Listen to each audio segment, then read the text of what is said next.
Welcome to Nugget 198 with Steve Groman, and we will be returning to the Scientific American of January 2021. In our previous Nugget 197, we did a review of the article called Earth is on Fire, and now we are going to cover a second article in this magazine, and it's called Applied Ethics. This article starts off, Applied Ethics. One college class discussion had weeks-long effects on meat consumption. Gotta quit eating meat. No, God said we could eat anything.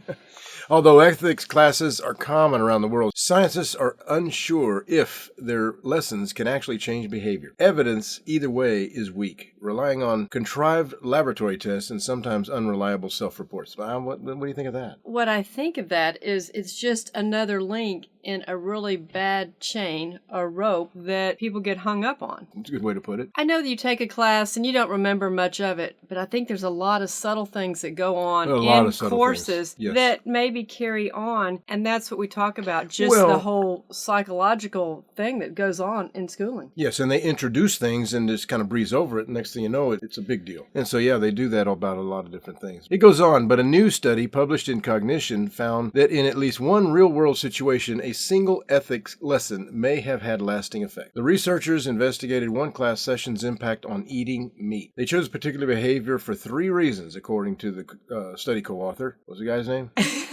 Eric Schwitzgebel. Yeah, you say a lot better than I can. A philosopher at the University of California, Riverside. Students' attitudes on the topic are variable and unstable. Behavior is easily measurable, and ethics literature largely agrees that eating less meat is good because it reduces environmental harm and animal suffering. Okay, now, I don't think that that's why most people cut back on meat. I kind of don't think so either. We might cut back on beef for a while just because it feels heavy and go to chicken or fish, but I'm not thinking about the environmental harm or animal suffering. No. Shows the bias of this article. The domesticated animals, that is why they are grown. That's why they're raised. That's why they're bred. That's why they're raised. It goes on, half of the students in 4 large philosophy classes read an article on the ethics of factory farmed meat, optionally watched an 11-minute video on the topic, joined a 50-minute discussion. The other half focused on charitable giving instead. Then, unbeknownst to the students, the researchers studied their anonymized meal card purchases for that semester. Wow.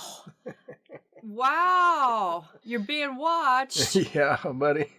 Nearly 14,000 receipts for almost 500 students. It's an awesome data set, says Nina Strohminger, a psychologist who teaches business ethics at the University of Pennsylvania and was not involved in the study. Again, that's a peer-reviewed assumption here that this is what they're using. And then the Schwitzgebel predicted that intervention would have no effect. He had previously found that ethics professors do not differ from other professors on a range of behaviors, including voting rates, blood donation, and returning library books. Does any of this make sense? I mean, your mother should have taught you to return your library book. And you should have a heart to give donations. And we used to donate blood. We used to give blood. Yes. Don't anymore, though. No. But among student subjects who discussed meat ethics, meal purchases containing meat decreased from 52 to 45%. I'm not sure that's a big drop, but maybe so. And this effect held steady for the study's duration of several weeks. Purchases from the other group remained at 52%. That's actually a pretty large effect for a pretty small intervention. The thing that still blows my mind is that the only thing that's different between these 2 cases is just that one day in class. She says she wants the effect to be real, but cannot rule out some unknown confounding variable. And wait a minute. Let me stop and interject something here. Please. That one day in class, so I guess what goes on in class does matter. Well, and what's funny is that change behavior. They said it's a pretty large effect and it was only one day. What about all the other days? You were in a college course for 16 weeks? Right. And it's a 3-hour course a week, so somebody help me out with the math. 16 and a lot of stuff times gets hammered hard. 3 hours is a lot of time that you're being indoctrinated, especially in an ethics class or philosophy class. Right. She says she wants the effect to be real, but cannot rule out some unknown confounding variable. I'm sure there's some of that. And if real, she notes that it might be reversible by another nudge. Easy come, easy go. You know, all this makes sense if you think about it, because it makes sense in a bad way. We say this all the time.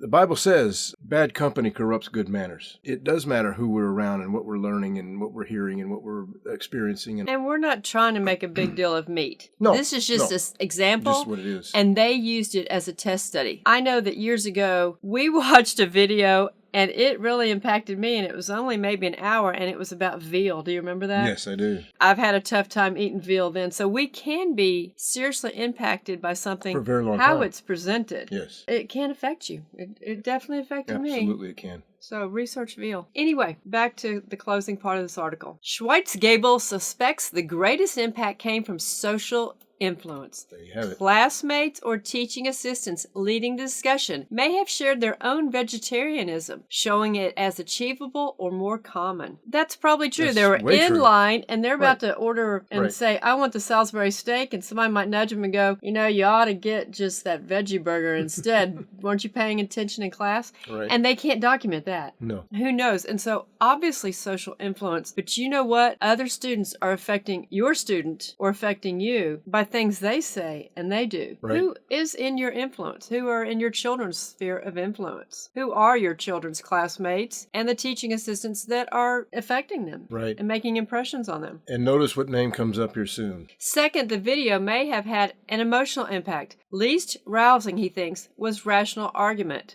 Although his co-authors, University of Kansas's Bradford Coquelet and Princeton University's Peter Singer. Well, we talk a lot about Peter Singer in Lesson 8, Darwin's Legacy. If you only can get one lesson in the creation seminar, I really encourage you to get Darwin's Legacy. It just is the brass tacks, the bare bones of Very who important. influenced Darwin and who Darwin has influenced. And it's not only about the upper echelon people, it's about your children and you and how you've been influenced by this. And Peter Singer is a bioethicist that you might want to research what he thinks about the unborn and kitty cats. Let's just leave it at that. But anyway, they say reason might play a bigger role. Now, the researchers are probing the specific effects of teaching style, TA's eating habits, and students' video exposure. Meanwhile, Schweitz-Gabel, who had predicted no effect, will be eating his words. I'd rather eat a nice T-bone